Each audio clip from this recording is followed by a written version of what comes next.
Land ചെയ്യാൻ വേണ്ടി സെക്കൻഡുകൾക്ക് മുമ്പ് വീണ്ടും ടേക്ക് ഓഫ് ചെയ്യാണ്. റഡാർ സിസ്റ്റം ഫെയിലിയർ ഉണ്ട്. ഈ വിമാനയാത്രയുടെ ബോറടിയെ എങ്ങനെയാണ് KC മറികടക്കുന്നത്? അത് നമുക്ക് ചെയ്യേണ്ട കാര്യങ്ങളെല്ലാം ചെയ്യാനുള്ളൊരു അവസരമായിട്ട് വിമാനയാത്ര എടുക്കും. പിന്നെ രണ്ടാമത് ഞാൻ നല്ലോണം പാട്ട് കേൾക്കും. അത് സിനിമ മുമ്പ് അധികം കാണാറില്ലായിരുന്നു. പക്ഷെ ഇപ്പൊ സിനിമ കാണുന്നതിന് പച്ചയായിട്ട് പറഞ്ഞാൽ ആവാശം. തിരുവനന്തപുരത്ത് വിമാനം കയറിയിട്ട് ഒരു മണിക്കൂർ പൊങ്ങിയപ്പോൾ പെട്ടെന്ന് ക്യാപ്റ്റൻ പറയുന്നുണ്ട് റഡാർ സിസ്റ്റം ഫെയിലിയർ ഉണ്ട്.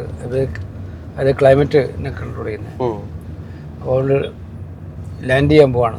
ചെന്നൈയിലോട്ട് ഡൈവേർട്ട് ചെയ്തിട്ട് ചെന്നൈയിൽ ലാൻഡ് ചെയ്യും. ഒരു മണിക്കൂർ കഴിഞ്ഞ് ലാൻഡ് ചെയ്യാൻ വേണ്ടി സെക്കൻഡുകൾക്ക് മുമ്പ് വീണ്ടും ടേക്ക് ഓഫ് ചെയ്യാണ്. റൺവേയിൽ വേറെ ഒരു എയർക്രാഫ്റ്റ് പോലുള്ള പിന്നെ വീണ്ടും 10-15-20 മിനിറ്റ് കറങ്ങിയിട്ട് വീണ്ടും ലാൻഡ് ചെയ്യുമായിരുന്നു ചെയ്തത്. അതിനുശേഷം ഞാൻ വിമാനയാത്ര എന്ന് പറഞ്ഞാൽ ഒരു സിനിമ കണ്ടിട്ട് 2.5 മണിക്കൂർ സിനിമ കണ്ടിട്ട്